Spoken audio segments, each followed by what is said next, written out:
श्री स्वामी समर्थ विचार कर्म आणि त्याचे फल सविस्तर भाषण। श्री स्वामी समर्थ। माझ्या सर्व भक्तांना आणि श्रोत्यांना प्रेमपूर्वक नमस्कार। आज आपण श्री स्वामी समर्थ महाराजांच्या एका अत्यंत महत्त्वाच्या विचारावर चर्चा करणार आहोत, कर्म आणि त्याचे फल। परिचय। कर्म म्हणजे काय? आपल्या जीवनात जे काही घडते ते आपल्या कर्मांवर अवलंबून असते। कर्म म्हणजे फक्त शरीराने केलेली कृती नाही, तर मन आणि विचारांमधून जे घडते ते सुद्धा कर्मच असते। श्री स्वामी समर्थ म्हणतात की तुम्ही जसे कर्म कराल तसेच त्याचे फळ तुम्हाला मिळेल। चांगले कर्म केल्यास चांगले फळ मिळते आणि वाईट कर्म केल्यास दुःख सहन करावे लागते। कर्म आणि नियती। बऱ्याचदा लोक विचारतात, आम्ही चांगले कर्म करतो पण तरीही त्रास का होतो? याचे उत्तर स्वामी महाराज स्पष्ट देतात, तुमच्या भूतकाळातील पूर्वजन्मातील कर्मांचे फळ कधी ना कधी तुम्हाला मिळतेच। आपण जे पेरतो तेच उगवते।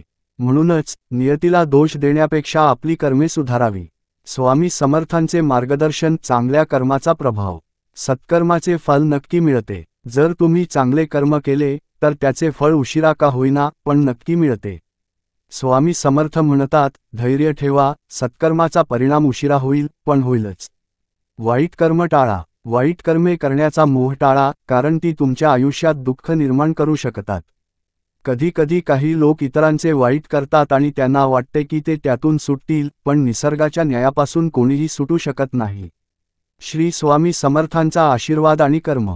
जर भक्तांनी श्रद्धा आणि सबुरी ठेवून चांगले कर्म केले तर स्वामींच्या कृपेने त्यांच्या आयुष्यात चमत्कार घडू शकतो।